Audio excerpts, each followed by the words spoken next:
three moderators from Iran, from India, and from East Africa, Burundi. So the floor is yours, Matiso, Swasti, and Sadat. Thank you very much. Thank you, Mr. Rajeb. Bismillahirrahmanirrahim. Respected professors,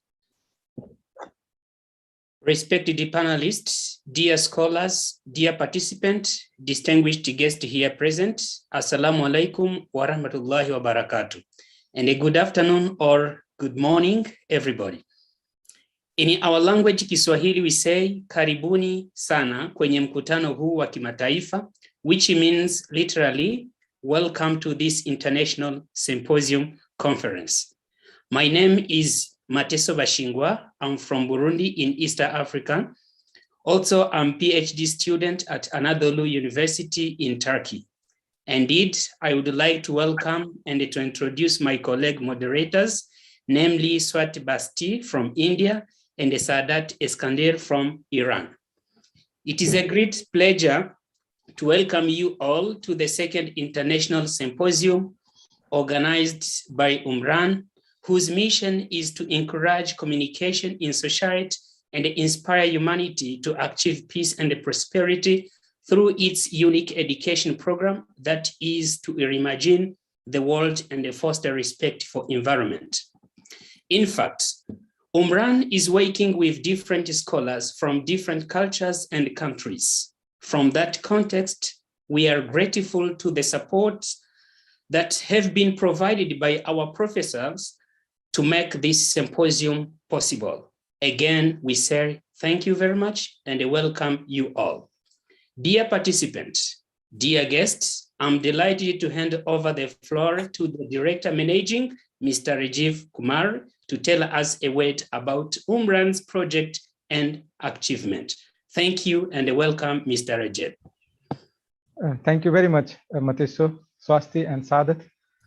Respected professors, guest for the symposium, Professor Recep Şentürk from Istanbul, and Professor Bruce Lawrence and Professor Miriam Cooke from America, and the Professor Mousumi G Banerjee from northeast part of India, and Professor Farhad Nasrin from central part of India, and Professor Heba Raouf from both Egypt and Turkey. All participants, presenters, and my dear Umran team, who are twinned with this symposium from various culture, geography, and identity. Welcome, Swagatam, host Geldinis, Ahlan wa Sahlan. So we are very happy that we are organizing this second international symposium. And this is the second series of our previous symposium that we organized this year in the March on identity, titled Exploring Identity Through History and Literature. So I would like to address two questions in this my talk. The first is why we are having this symposium and its a scope, and the second, what is Umran Academic Research Association. But before addressing my questions, I would like to talk about Umran Green Perspective Foundation, which is organizing and sponsoring whole projects of Umran. So we have been working on Umran not just as a charitable organization or non-profitable organization, but we are trying to develop, developing gradually as a vision which will serve humanity. So this Umran that we have been functioning as an organization is 2 years old organization, but more than that, I have been working on this project, which in the very beginning was inspired from my research studies on Bauhaus School, which was founded by Walter Gropius in Germany after the Second World War. Walter Gropius was a German architect, and he thought of Bauhaus School as a whole set of culture to serve humanity through art and architecture. So very similar idea inspired me to imagine to establish a school tuned with the Green Project in Bihar, which is one of India's most backward state today in terms of education and culture. There is a great fall of culture and education in India But Bihar used to be once upon a time a center of ilm or knowledge and culture and politics. Many of you know, and those who are not from India, Bihar, where Buddhism emerged and gave the philosophy a vision to entire world. But today Bihar is in need of 17 to Istanbul for my further education at Ibn Haldun University, and there I learned this term and word Ilm al-Umran, which was conceived by Ibn Haldun. So he conceived this Ilm al-Umran to understand society, humanity, and identity. So he noticed that this identity and society begins with the sense of belonging. And this belonging he termed as a asabya. So, this asabya, Ibn Haldun developed as a Umran Bedabi, and which is expanding with the advancement and development of spirituality, polity, governance, art and architecture, and music, even and justice, and many more, to achieve Umran Hadari, very complex asabya. So I imagine this asabya, which is the sense of belonging, as a small feeling for oceanic feeling, the bigger feeling that I called it love. And Professor Bruce Lawrence, he described this asabya in terms of love. He called ishq majazi and ishq hakiki. So Umran Badawi as a ishq majazi and Umran Hadari as a ishq hakiki. So this to achieve this ultimate ishq hakiki with the God, with the divine ishq, we all should go with the ishq majazi, which we can see, we can sense, we can feel. So this very model of ishq, or even the model of ishq hakiki and ishq majazi, Umran Badawi and Umran Hadari, was already practiced in the 3rd century BC by Ashoka, the Buddhist, with the rise of Buddhism or Buddha's philosophy, that was the Karuna, and which expanded all over the world. And today we call it a Vasudhaiva Kutumbakam. The world is our family. And in the 15th century, with the rise of Islam, this very model was practiced by Mughal King Akbar and his historian and advisor Abul Fazl, with the term he called Muhabbat Kul, Sulah Kul, peace with all, and then they were advancing it to achieve the Muhabbat Kul, the highest level of humanity, love with all. So, so this whole notion of ishq as the highest level of humanity that one can imagine, I drew from the teaching of Professor Bruce B. Lawrence, and we are very happy that he is among us today. So this teaching of Professor Bruce is the Barzakh logic. So he calls this Barzakh logic, and the term Barzakh he derives from Quran, which appears in various places in Quran to symbolize the barrier. See, in one place it appears which divides the salt water and fresh water, and it never let it exceed each other. But Professor Bruce conceived this Barzakh as a barrier, not as a barrier, but as a bridge. And he theorized as a cosmopolitan and civilizational force. Wow. So to bring this East and West in communication, even man and woman in communication, and rural and urban in communication, and even the Hindu, Muslim, Sikh, Christians, and even Jews in communication. So Barzakh logic doesn't reject this exclusive identity, even the binaries East and West, and Occidental and Orientalism. So it was very interesting for me to applying this theory, Barzakh logic, and imagine love as the pinnacle of humanity, that embodies all achievement of humanity that it has achieved throughout altogether. So I submitted my thesis on that. And in this context of Ishq, Professor Recep Şentürk, in one of his lecture, he was mentioning, when Ishq or love fails, then you need justice. So it's very important here to notice Ishq as the pinnacle of civilization. So Barzakh logic here is a very important to address identity, gender, and violence. For example, Eastern hijab or veil becomes violence for West, or Western openness becomes today violence for the East. But that's how we have been fighting in academics. But Barzakh logic brings them in communication, in dialogue, to understand each other, rather than adopting or rejecting, or even being imposed on one understanding on the other. So Professor Recep Şentürk calls it intellectual independence, fikir bağımsızlık.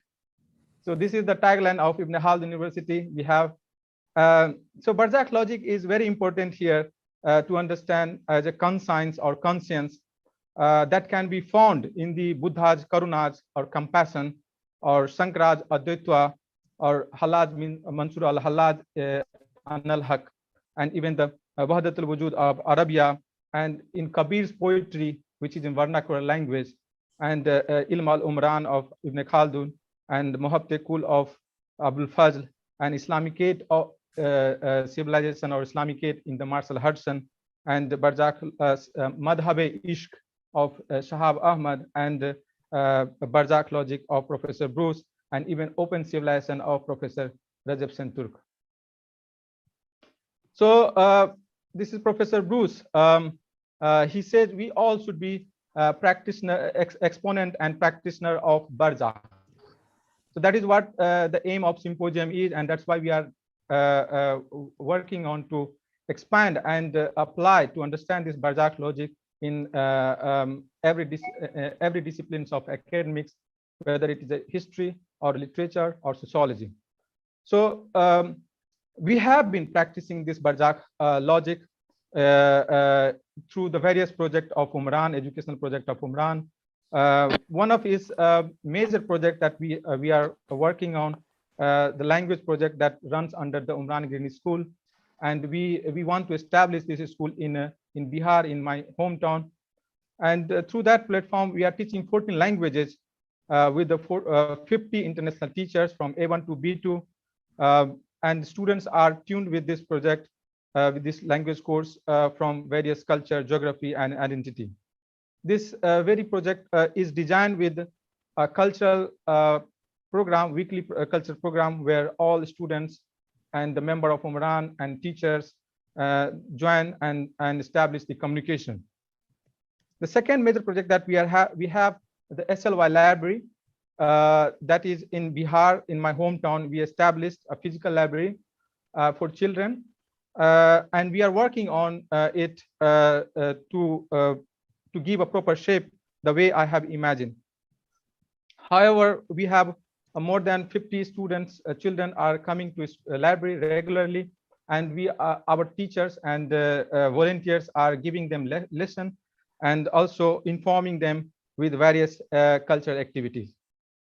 So the third project that we have, that is the Umran Academic Research Association, and that's through that platform we are practicing and advancing the Barzakh logic.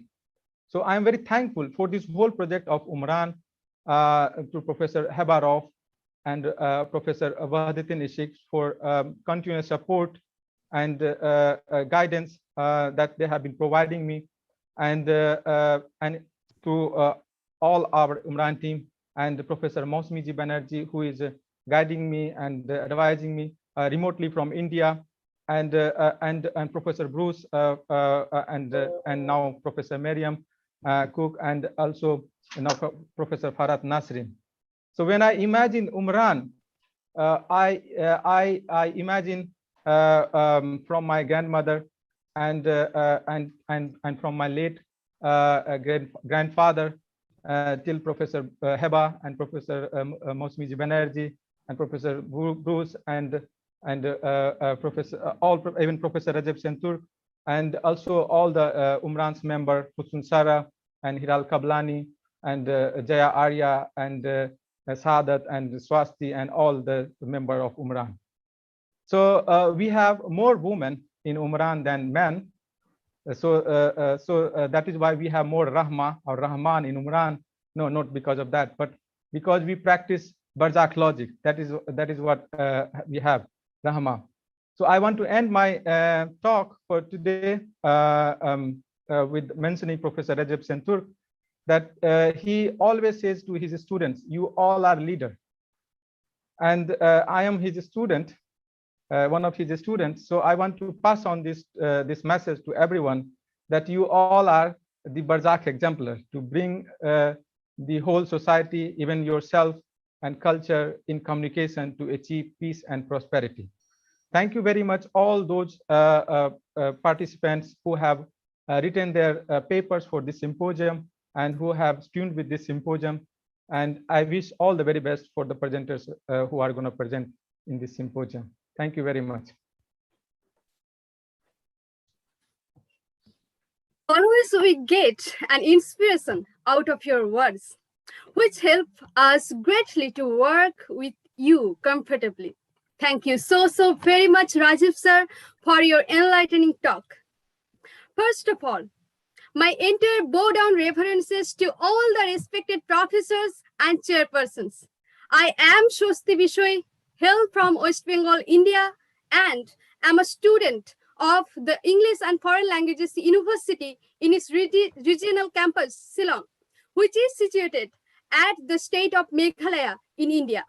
Today, I am immensely thankful to the Umran Green Perspective Foundation and especially to Rajiv sir for giving me such an opportunity to host this unprecedented international symposium, where Umran has encompassed more than 3 continents together.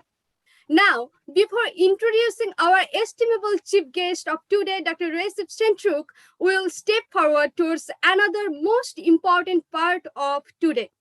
So, without taking much time, let me welcome our most respected professors, whom Umran and UARA wholeheartedly invite to accept the most prestigious chairs of the honorable panelists at this symposium. Now, first of all, I'd like to welcome one of the greatest supporters of Umran since the very beginning, and she is our founder head, Mr. Rajiv Kumar's one of the most respected professors, Dr. Heba Raouf Ezzat. Dr. Ezzat is an Egyptian academic, writer, and activist. At present, she is a professor at the Department of Civilization Studies and the Department of Political Science and International Relations at Ibn Haldun University, situated at Istanbul in Turkey. Dr. Ezzat is widely published in both English and Arabic on subjects related to Islam, women, and politics, as well as on citizenship, global democracy, global civil society, and Islamic epistemology. And above all, she is greatly a humble person. So now, I wholeheartedly welcome Dr. Ezzat in this very online stage. Please have the stage, Professor. And now, I welcome one of the most respected panelists of this symposium. She is a pioneer of Islamic feminism. We are extremely happy to get her with us today. And she is none other than Dr. Miriam Cooke. She is an American educator and author. At present, she is a professor of modern Arabic literature and culture at Duke University. Dr. Cooke is a member of Modern Languages Association of America. She has been a visiting professor at institutions all over the world. And at present, she is a visiting professor at Ibn Haldun University. She is the author of several monographs and has co-edited numerous volumes. Now, without taking much time, I'd like to welcome Dr. Miriam Cooke in this very online stage. Please have the stage, Professor. Now, I wholeheartedly welcome our another greatest supporter of Umran Green Perspective Foundation. She is one of the most renowned professors of English literature and a prominent scholar of Emily Dickinson, and she is none other than Dr. Mousumi G Banerjee. I am feeling honored to welcome her, as I am fortunate enough to be her direct student. Our founder head, Mr. Rajiv Kumar, always praises her effort, which has been done for Umran and its research association, UARA. So now, let me briefly introduce her. Dr. Banerjee hails from West Bengal, India, and at present, she teaches at one of the most renowned universities of India, that is the English and Foreign Languages University in its regional campus, Shillong, which is situated at the heart of Meghalaya in India. She has been a Fulbright Nehru Postdoctoral Research Fellow and a visiting scholar at the year 2019-20 at Amherst College, Amherst, Massachusetts, USA. She is also an associate with the Indian Institute of Advanced Study, IIAA, Simla, India. Her areas of interest include women's writing, Victorian poetry, Emily Dickinson, and she extensively published on these and other interested areas in journals, magazines, and anthologies, and has delivered speeches at various institutions in national and international basis. She has authored 3 books, and she is currently working on 2 book-length projects. Not only this, she is a trained singer and has collection of songs published as albums. Last, but by no means the least, she is greatly a humble person and a passionate professor to her students. So, without taking much time, I sincerely and grandly would like to welcome her to have the stage. Please have the stage, Professor.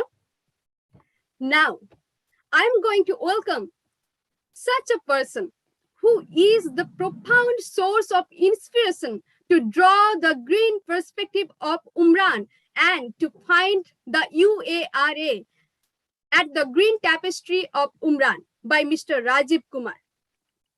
He is Mr. Rajiv's most respected and God-alike professor, Dr. Bruce Bennett Lawrence. Umran Academic Research Association, or UARA, draws inspiration from the cosmopolitan or a broader understanding of Bruce B. Lawrence that he calls Berserk logic. Our first project of Umran Academic Research Association will be on the scholarship of Professor Bruce B. Lawrence, or BBL scholarship. Dr. Lawrence is one of the brightest supporters in the sky of Umran Green Perspective Foundation.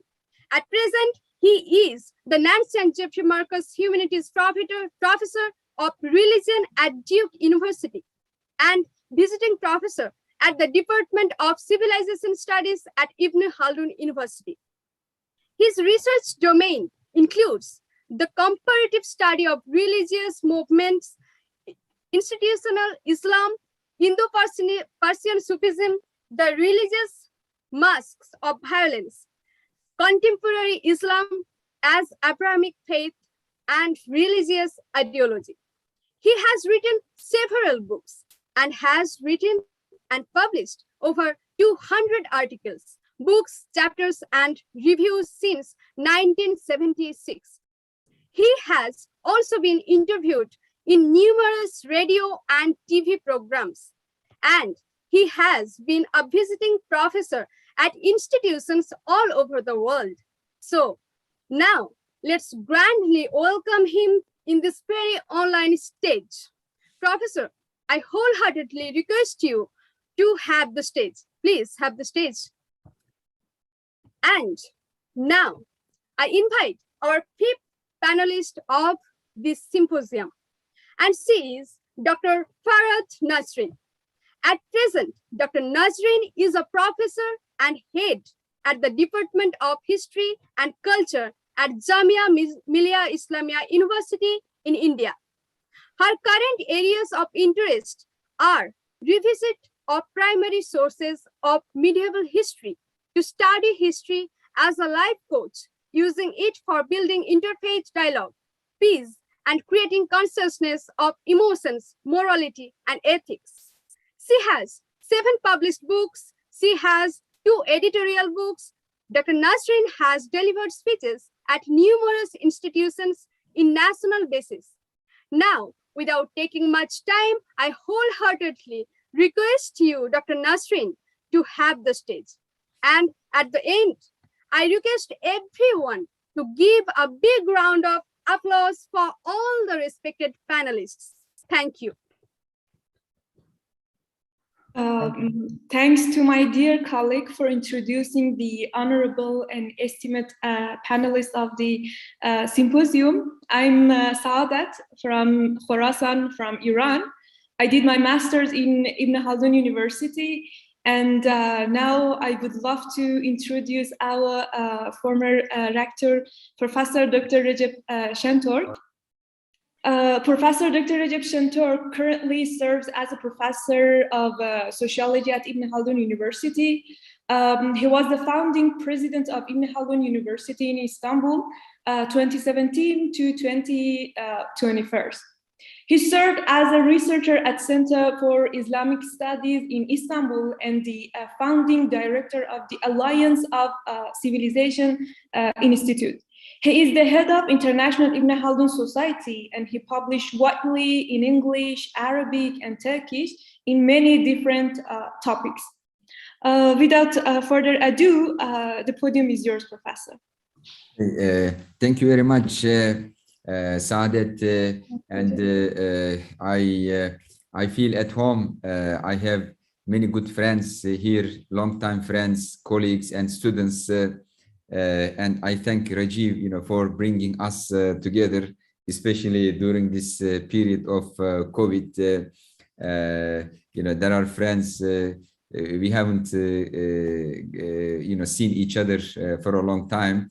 So this gives us opportunity at least to come together. And I like the word Umran a lot. And there are 2 types of Umran, this observable and physical Umran, and also the inner Umran. And Ibn Khaldun wrote on both subjects. His Muqaddimah focuses on the outer Umran, the external, the observable Umran, but also he wrote another book, Shifa'u Sa'il, that healing, for the hearts, which is about the inner Umran. So we have 2 Umran to build, 2 Imran to construct one inside of us, which is eternal, and the one outside of us, which is temporary. So I'm very happy that Umran team is working very hard. I congratulate Rajiv, for putting together this excellent team of members from different parts of the world, and also bringing us together around this very important topic, which is dear to our hearts. I'm very happy to have my dear colleagues here in this meeting with us. So in this meeting, the subject of identity will be explored, and I would like to share, some of my views on that topic. So identity may be used as a tool of discrimination and othering, but at the same time, identity may be used as a tool of diversity appreciation and diversity management. And in sociology, identity is used as a source of action, but it's a relational term. You cannot have identity, without the identity of others, and usually you define your identity as opposed to the identity of other people. But in my view, identity is a relational concept, but at the same time, it's a multiplex concept. Every relation has multiple levels in it. So here we have people like we are colleagues with each other, we are friends with each other, and then we have couple here, like a wife and husband. So relations are multiplex relations. So we cannot reduce identity to a single level, and we cannot reduce the relations between those identities to a single level. We have to recognize this multiplexity or the multiple levels of identity, and the relations between those multiplex identities as multiplex relations, and also the action as the multiplex action, and the love, between those identities as multiplex love. Because love cannot exist without having, two different entities. Love is between two different identities. And George Simmel, this famous German sociologist, that there are two most intense relations in society. One or the other is love. These are the two most intense relations, between people. So as to the concept of gender, this is a very alien concept to Turkish-speaking people, because our language is a gender language, or non-gender language, or gender-neutral language, because we don't have gender in Turkish. So we don't have he, she, it. We just have o. We don't have here, who. We just have o. But some languages, they have gender, and gender is a term from linguistics. That term from linguistics, it was borrowed from linguistics and brought into social sciences, but prefer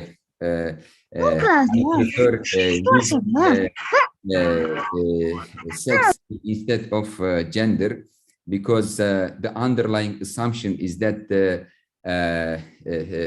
sex identity is like gender identity. It is something arbitrary. But I believe sex identity, like man, woman, is not like the gender in language. It has some objective foundations in it. So that's why I'm very cautious about using gender freely in every context in the place of sex identity, especially given my language, Turkish. So they have difficulty in translating gender to Turkish, because there is no equal term for it in Turkish grammar. So I just wanted to share this point with you. Identities, if they are managed well, they become a source of prosperity, a source of richness, a source of wealth. And different diversity of identities is not an epiphenomenon. It cannot be erased. It cannot be eliminated.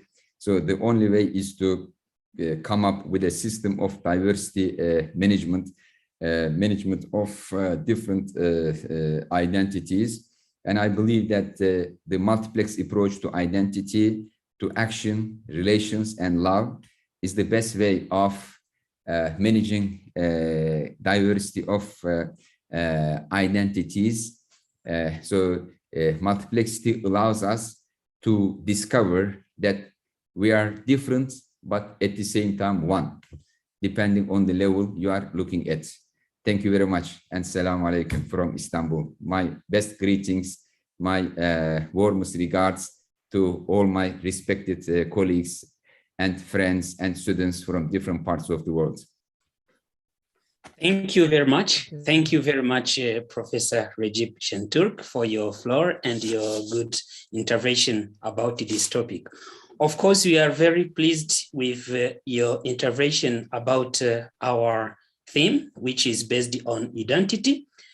Honestly speaking, this topic is very interesting because in these days, it's confronting with many challenges that the world is known because, you know, when we talk about identity, many people can define that in different angles. And personally, I appreciate your intervention when you say that people are different, but you can find also that the identity can be defined in different way, but people are the same, depending to society, depending to the different way that people are. To support that, there is another singer from South Africa who said that different color, but one people, to mean that we are all people and we are all humans, even if people want to define identity in a different way, according to the point of view. Thank you very much. Thank you for your floor. And also Umran Association, that is why I decided to take this opportunity to present this way of symposium by basing on those themes which are more interesting, based to the world in which we are living. According to the research, it is said that during this pandemic, many households has been known a lot of kind of conflict based on identity and gender due to the people who were in the curfew and were living together. So you found that society has some confronting between them because of that. So this is what our scholars and the participants will talk in a few words and about what they write to this. So we are very pleased to welcome you, and we are thankful for your intervention about this topic, which will be more developed in future or tomorrow in our different activities. So we would like also to give the floor to Mr. Recep Kumar to continue with our activity. Welcome, Mr. Recep Kumar. Recep. Thank you very much, Matiso, and dear Professor Recep Şentürk. We will have now a talk on this for the symposium given by Professor Miriam Cooke. We have already introduced Professor Miriam Cooke, and we are waiting. We would like to welcome her, invite her to the floor. Professor Miriam Cooke, floor is yours. Good morning, and many thanks for inviting me to speak at this very interesting and I hope a conference that will bring not just words, but also action. So I normally shudder when asked to talk about women and violence, and never more so when the abused women are Muslim and from somewhere in the Middle East or South Asia.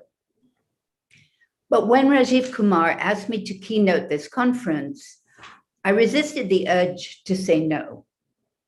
But I did wonder whether anything new might be said about violence in general and violence against women in particular. Library shelves, as you know, groan under the weight of books about violence. Men against men, men against women, women against women and sometimes children, governments against their people, people against regimes, and outsiders against communities they want to dominate. So let me specify briefly the kinds of violence that I have just enumerated. Men against men, we know obviously involved in war, but before postmodern wars. So when there was a notion that there was a front, men went to the front, women stayed at home at what was referred to as a home front. And of course, gang wars. Men against women, and we'll be talking about this a lot during this conference, include multiple forms of domestic violence and rape in war as a tactic to undermine enemy morale. Before I go any further, can I ask the participants, all of you please, to mute yourself so that we don't hear children. Okay, thank you. Then, of course, we have the very important women against women topic that will come up, I think, in a number of these papers. So, of course, we have female genital mutilation, something that women have been trying to stop around the world, very complicated issue that I'm not going to deal with, but that we must bear in mind. And then, of course, we have women with men fighting against women to maintain patriarchal status quo by depriving women of rights to education, careers, and a choice to live and dress as they please. You may have been surprised when I said women against children, but one of the papers that is going to be presented in the next 2 days, I think deals with Toni Morrison's Beloved, where a Black slave woman in America, knowing that her daughter might be brought up to be the kind of person she had to be, in other words, to be raped by white owners, she kills her. So some of the violence we disapprove of, some of it we have to somehow deal with. Governments against their people is best articulated by Paul Virilio in his 1983 Pure War, where the goal of the government is to control its people through violence. So the question is violence endemic? Is it a necessary part of human interaction and thus cannot be contained, but only at best managed? From Homer through Machiavelli, Thomas Hobbes, the Quakers, and von Clausewitz, to 20th century peace activists and feminists, thousands upon thousands of thinkers have pondered that question. Is violence endemic? And some have ventured answers and possible solutions, but of course, nothing has been resolved, no solutions found. In fact, I would say that now more than ever, violence is spinning out of control. Wars in the 20th century became more deadly than they ever had been in the past. And that, of course, as a result of the development of weapons of mass destruction that promised victory through civilian extermination. So the pretense that women were to be protected, that was the whole setup of the war with the front. Men go to the front to protect the women at home. So the pretense that women were to be protected has given way over the past century to the recognition that far from being protected, women are often primary targets, whether in the womb, so female infanticide that the Quran prohibited 14 centuries ago, but that is still alive and well in many parts of the world. So women are major targets in the womb, on the battlefield, rape survivors, and if killed, victims, or civilian victims of carpet bombing, or as I've mentioned, at home. And the honor killing that has been so often used to describe the ways in which women have been victimized in the Arab world is, as I hope by the time I finish speaking, will be clear, this is not Arab. This is not region specific. In fact, in America, we have our own term for it, and we call it domestic violence and marital rape. So women experience many forms of violence by many perpetrators and importantly, not all of them men. So beyond political and social violence, women experience religious violence. So we have the forcing of Muslim women, for example, to veil or to unveil. This is true in Judaism and in parts of Christianity. They are forced using religious pretext to be silent. And in Arabic literature, we have a lot recently about women refusing to be silent, refusing to accept that their voices are aura. For most of you, I hope that you know that term. So a woman's mouth, therefore voice, is like your genitals, something shameful and to be covered. So economic violence, and this I think also is really, really important. This is what Nawala Saadawi, the late Egyptian activist and writer, called the feminization of poverty. And I will quote briefly from a manifesto of hers back in the late 90s. And she calls the feminization of poverty. Can we have people mute themselves? Could you please mute? Thank you.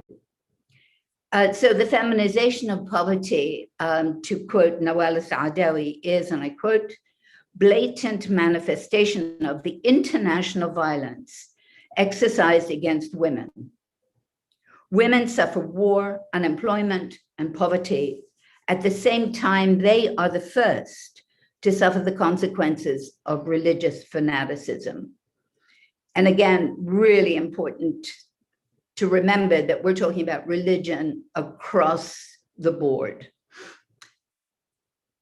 So women live under laws which deprive them of human rights, the right to paid work. And here she's talking primarily about Africa and parts of Asia, to equal remuneration if they work, the right to travel, to divorce, to the custody of their children, and to, in Egypt in particular, but this is true in a number of countries, that women cannot give their nationality to their children. So we have physical, psychological, and epistemic violence against women that affects everyone in societies that do not protect women's rights to choose how to live. After World War I, a new awareness of the unacceptability of violence against women began to emerge. Rape and war, that until the late 19th century had been glorified in art and poetry.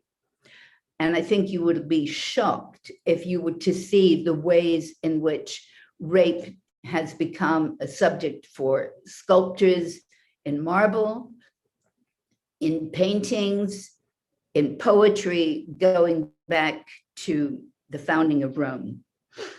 So rape and war that had been glorified in art and poetry gave way to an acknowledgement that it was a crime. But how to punish a crime that goes back to the foundation of Rome and the celebrated rape of the Sabine women? And there are many, many important works of art that depict that rape.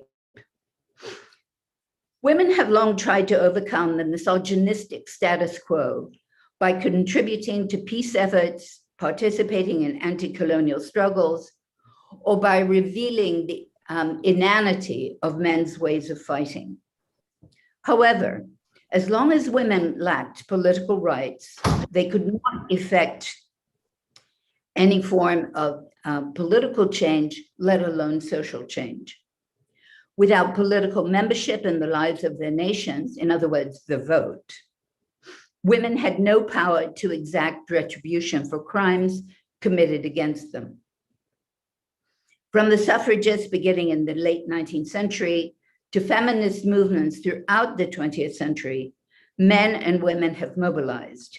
Violence against women, whatever its source, can and must be stopped. After World War II, transformative actions were taken. Rape crisis centers and refuges for abused women were opened, and international organizations worked to legislate and criminalize violence against women. Feminist women and men, and I want to insist on this, when I talk about feminists, I'm talking about men also.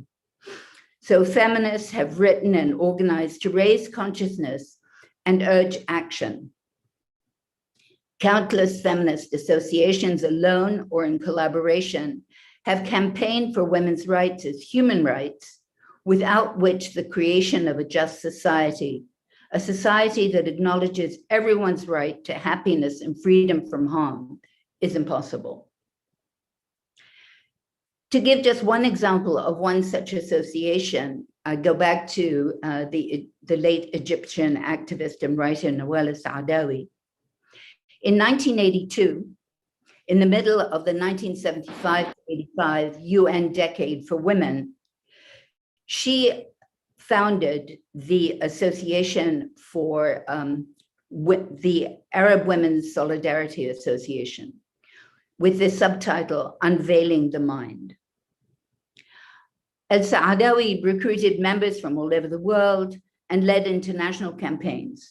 She called for action against violations of not only women's, but of all citizens' rights, connecting women's issues to social, political, religious, and economic injustice. She demanded that the UN ban the use of economic blockades and embargoes, whose only real outcome is to kill women and children. She articulates one of the most comprehensive and enduring platforms for feminist political thought, not just Arab, but across the world. The goal is to build up solidarity between women and men, and to reinforce the links between the cause of women and the struggles waged by everyone for democracy, justice, human rights, and peace. I'm still quoting. In other words, to transform the movement for women's rights into a national issue involving all sections and classes of the population, unquote. In short, AUSA Tadamun, the Arab Women's Solidarity Association, was not against men, but for women's equality with men. It was not against religion, whichever religion, but for the separation of religion and state. Warning against the growing power of Islamists, particularly in her case in the 90s, she was targeted by the Islamists. El-Saadawi called for progressive interpretations of Islamic texts, of religious texts to emphasize justice, equality, and freedom.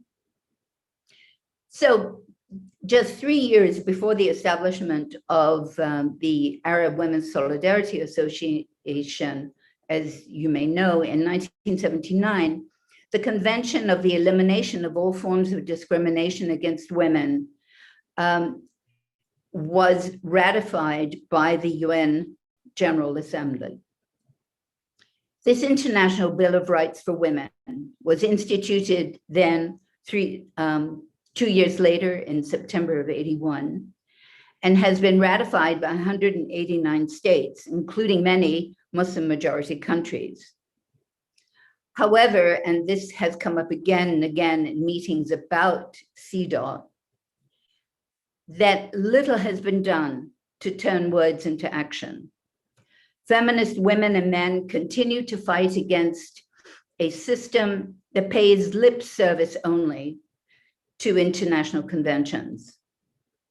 Ironically, and symbolically important for an understanding of how progress on one hand may be mirrored by reactionary measures on the other, in 1979, so the same year as CEDAW, China instituted its one-child policy that has led to mass female infanticide, either by abortion or by abandonment, abandoning baby girls to die from neglect.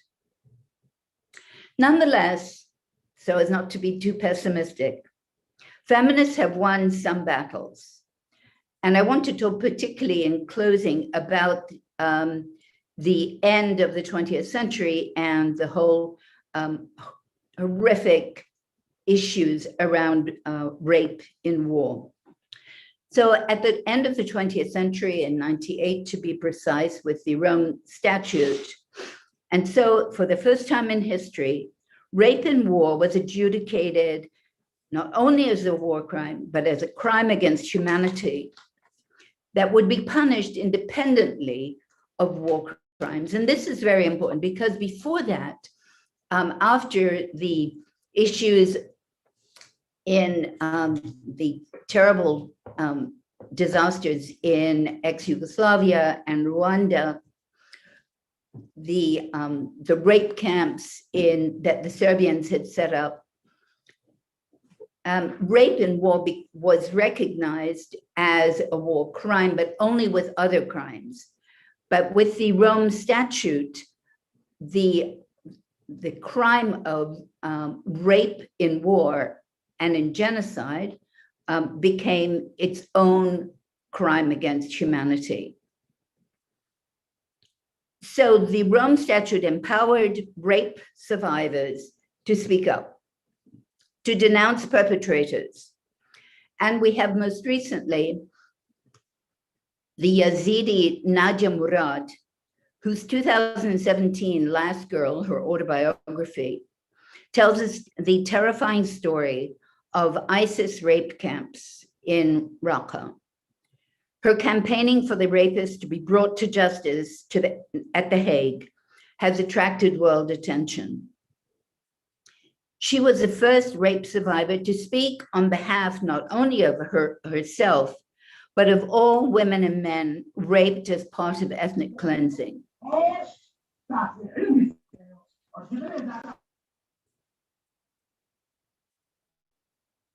Her courage was rewarded in 2018 when she was awarded the Nobel Peace Prize. This prize to a rape survivor has opened the door to others to speak out about the unspeakable crimes they have experienced. It is only when survivors of violence speak that something can be done. After 9/11, a new community of young veiled women writers and rap artists began to speak out against the ways in which Muslim women are systematically targeted. I have called them hijabi activists. And in conclusion, I want to cite some of the words of the Syrian-American rapper Mona Haidar.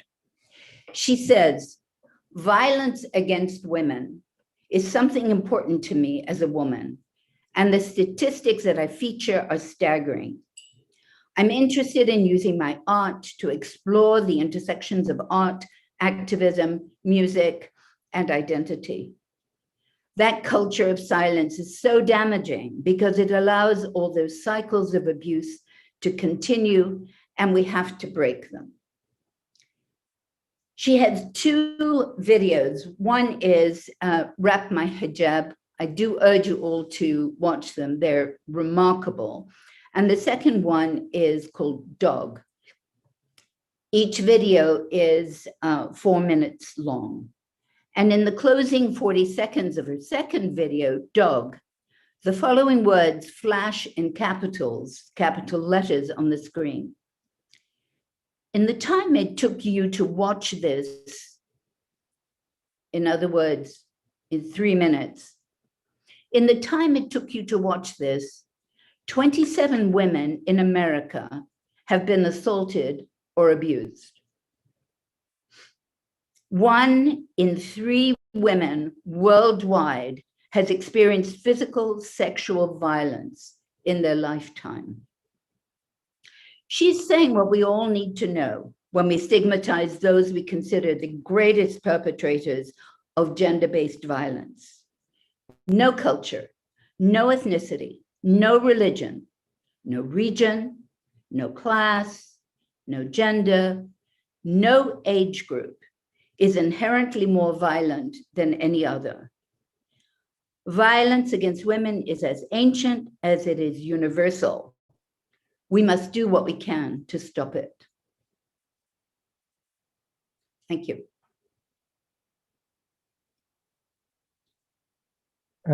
Thank you very much, Professor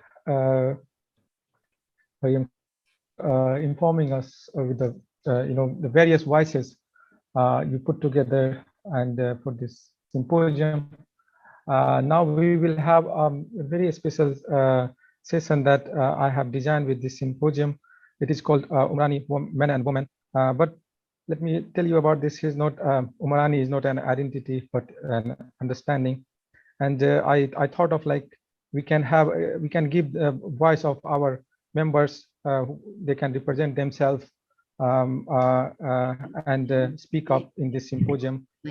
So I would like to mention names of some of the who have participated in this Umrani Women and Men. Busra from India, she's learning Turkish language. Kobra Gomnam from Iran, she's a Persian teacher.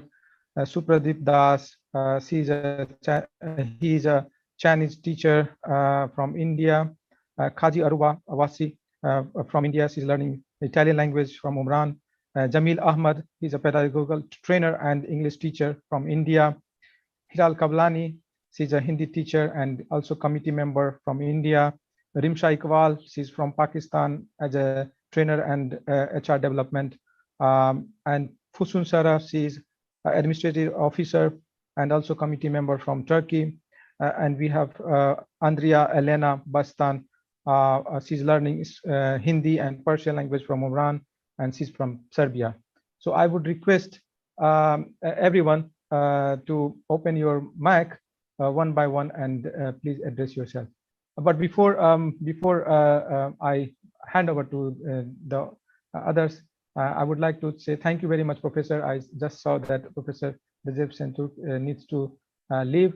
So thank you very much, Professor Recep Şentürk, for joining and encouraging us. So all participants, please open your mic and address yourself.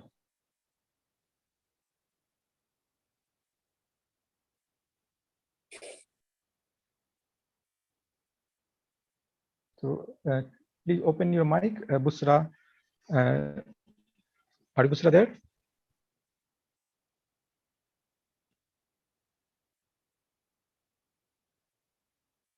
Open your mic, Kobra Gumnam or Supradip Das. Supradip, are you there? Supradip, yes. Yes, sir. So, hello everyone. I am very happy to be here, and I am a Chinese language instructor in Umran, and I am very much fond of this symposium, and I wish that I have learned a lot and continue to learn a lot from the symposium. And there are very thought-provoking thoughts and speeches are already been done here, and those are really fascinating. And I have learned a lot about the feminism and these related topics. So thank you everyone, and I hope that I will learn a lot.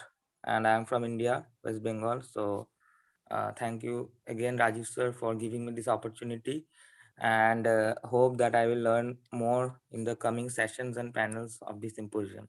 Thank you everyone. Thank you. Kaji Aruba. Yeah, greetings to everyone. I am Kazi from Delhi, India. I've known Umran for past 6 or 7 months, and it's been an incredible journey with my fellow colleagues. Umran is a non-profitable organization that favors everyone regardless of gender, nationality, and religion. It's an organization that is not driven by profit, but by dedication to a given cause. That is target of all income beyond which it takes to run the organization. Being a woman, I feel safe in the environment because we have a really cooperative and supportive administrator, Mr. Rajiv. This organization is supportive, advocative, charitable, women-friendly, and safe for all. Apart from language learning, it gives us a cultural program every week which is performed by any member who's interested in sharing some knowledge about cultures, traditions, music, art, or anything interesting. The surrounding here is very safe and positive. I feel good in this environment. Thank you.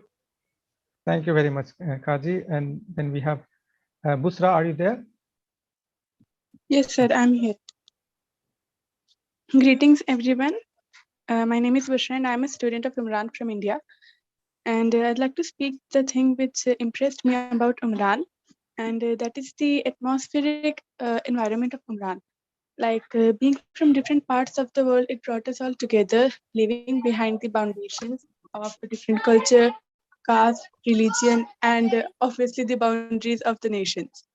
Moreover, Umran is not just an organization that is bringing us together.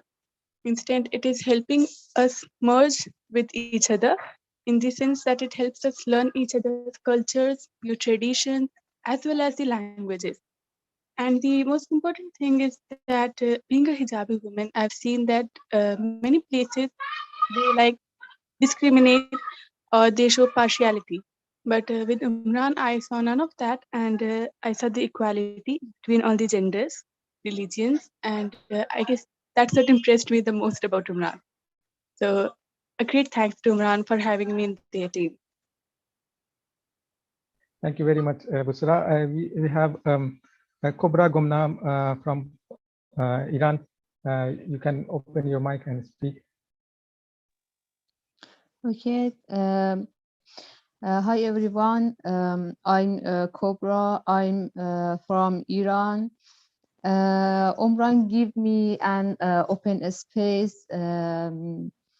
Give me an open space. Different people, ideas, language, activities provide a rich meaning to my life.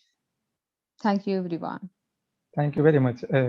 So we have Jamil Ahmad. Are you there, Jamil? And okay, let Jamil to come. So I will switch to Hilal Kablani.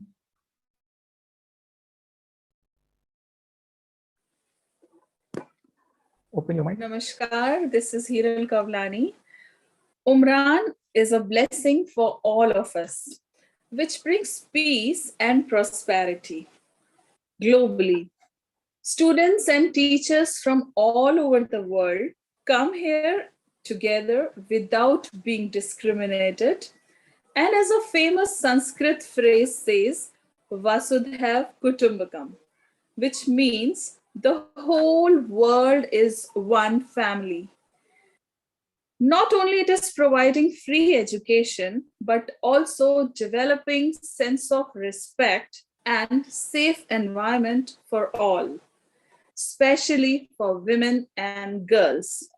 I have two daughters, Cheshta and Kea. Both are learning languages from Umran and they are learning very nicely. And I've seen self-confidence in them. Furthermore, we have colleagues from Pakistan, Turkey, Iran, America, Europe, and we have a nice cooperation. Thank you so much. Thank you very much. Now I would like to invite Fusun Sara. She is administrative officer from Turkey. So please open your mic. Thanks, Reggie. First of all, I would like to welcome you all. I hope it will be a very nice symposium and wish many more. This is Füsun. I am from Turkey and my profession is painting. I am a painting teacher at a government school in Turkey and also I'm a painter. I have been working with Umran since the beginning, last 2 years. I really noticed that Umran embodies a very rich understanding of aesthetics, design, arts, culture, morality, and spirituality. Rajiv always talks of Umran as love than organization and organization, and Umran is a symbol of love. People are working here from Pakistan, India, Iran, Iraq, and others from Turkey. Even we have volunteers from South and North America and Balkan and Europe. There are men and women.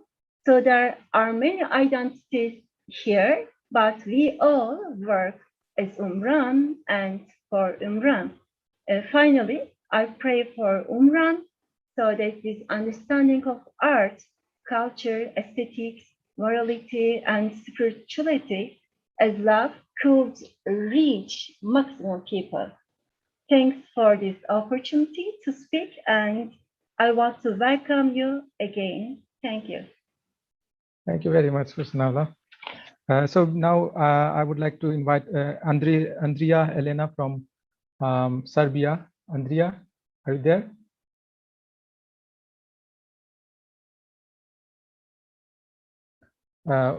Thank you very much for everyone for this inaugural session. We will have a 10-minute break, and after that we will be having our first session, which will be chaired by Professor Heba Raouf. And please show your presence, all of you show your presence in the session. So see you after 10 minutes. We will have a 10-minute breaks. Thank you very much, Professor Bruce Lawrence, Professor Mousumi G Banerjee, Professor Heba Raouf, and Professor Farhat Nasrin, Professor Miriam Cooke. See you after 10 minutes. So is it fine to have 10 minutes break, or you want more break, more than 10 minutes? So I think 10 minutes is fine. So we will see you after 10 minutes. See you. Assalamu alaikum.